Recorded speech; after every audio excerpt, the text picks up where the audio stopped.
Hello, നമുക്കിന്നൊരു എക്സാമിന് പോയാലോ? അതെ, ഞാൻ 2-3 ദിവസമായിട്ട് പറഞ്ഞുകൊണ്ടിരിക്കുന്ന എക്സാം ഇന്നാണ്. അപ്പോൾ നമ്മൾ രാവിലെ തന്നെ ആ എക്സാം അങ്ങോട്ട് എഴുതിയേക്കാമെന്ന് വിചാരിച്ചാണ് പോയത്. 11 മണിയൊക്കെ എപ്പോഴാണ് പോയത്, കാരണം ഉച്ചക്കാണ് എക്സാം.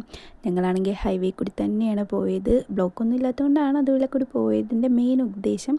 സാധാരണ ഞങ്ങൾ ആലപ്പുഴയിലോട്ടൊക്കെ പോകണമെങ്കിൽ ബീച്ച് റോഡ് വഴിയായിരിക്കും പോകുന്നത്. ഇന്ന് എന്താണെന്നറിയില്ല, ഹൈവേയുടെ പണി എന്തോരം തീർന്നിട്ടുണ്ടെന്നൊക്കെ അറിയാൻ കൂടി വേണ്ടിയാണ് ഞങ്ങളത് വഴി പോയത്.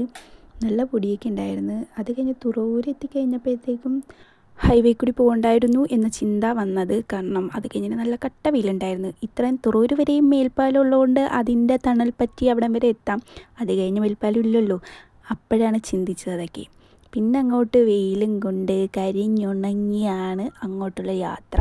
അങ്ങനെ വെയിലൊക്കെ കൊണ്ട് വന്നുകൊണ്ട് കുറച്ച് ഉന്മേഷമൊക്കെ പകരാൻ വേണ്ടി വെള്ളം കുടിക്കാനായിട്ട് ബേക്കറി നിർത്തിയിട്ടുണ്ടായിരുന്നു. ഈ ബേക്കറി ആണെങ്കിൽ ഒരു അടിപൊളി ബേക്കറി. അവിടെ ചെന്നിട്ടുണ്ടെങ്കിൽ എന്തെങ്കിലും വാങ്ങിക്കാതെ പോരാനേ തോന്നത്തില്ല.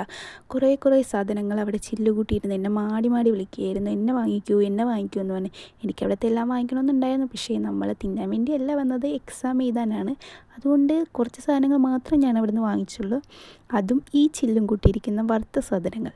ഇതിൽ 2-3 ഞാൻ വാങ്ങിച്ചിട്ടുണ്ടായിരുന്നു. ഇതിൽ ഞാൻ കഴിക്കാത്ത വെറൈറ്റി കുറേ സാധനങ്ങളൊക്കെ വറുത്ത് പൊരിച്ചൊക്കെ വെച്ചിട്ടുണ്ടായിരുന്നു. അതിലൊന്നാണ് ഞാനിപ്പോൾ ട്രൈ ചെയ്യാൻ പോകുന്നത്. ഇതെന്ത് സാധനം എന്നറിയാവോ? ഇതാണ് മധുരക്കിഴങ്ങ് ചിപ്സ്. മധുരക്കിഴങ്ങ് ഞാൻ പുഴുങ്ങിയൊക്കെ കഴിച്ചിട്ടുള്ളൂ. ഇങ്ങനെ ചിപ്സായിട്ട് എൻ്റെ ജീവിതത്തിൽ ആദ്യമായിട്ട് കഴിക്കണേണ്. നിങ്ങൾ ആരെങ്കിലും കഴിച്ച് ട്രൈ ചെയ്തിട്ടുണ്ടെങ്കിൽ എങ്ങനെ ഉണ്ടായിരുന്നെന്ന് കമൻറ്റ് ബോക്സിൽ പറയണം.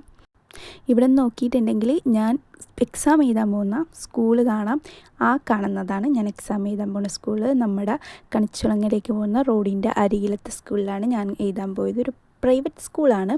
പ്രൈവറ്റ് സ്കൂൾ ആയതുകൊണ്ട് തന്നെ എക്സാം സമയത്ത് മാത്രമേ നമ്മളകത്തേക്ക് കയറ്റി വിടത്തുള്ളൂ. അങ്ങനെ പിന്നെ വിജയകരമായി എക്സാമൊക്കെ എഴുതി കഴിഞ്ഞ് ഞങ്ങൾ നേരെ അർത്തിങ്കൽ പള്ളി പോയി. നമുക്ക് പെരുന്നാളിന് പോകാൻ പറ്റിയിട്ടില്ലായിരുന്നു. അപ്പോൾ ഇപ്പം എക്സാമിന് വന്ന സ്ഥിതിക്ക് അടുത്തവരെ വന്നിട്ട് അവിടെ കയറാതെ പോകണം, മോശമാണെന്നോർത്ത് ഞങ്ങളെപ്പോഴും വരാറുണ്ട് ഇവിടെ. അങ്ങനെ ആ ഒരു ഇതിൽ കയറി തൊഴുതിട്ടൊക്കെയാണ് വീട്ടിൽ പോയത്. അപ്പോൾ ഓക്കെ, ബൈ, അടുത്ത വീഡിയോയിൽ കാണാം.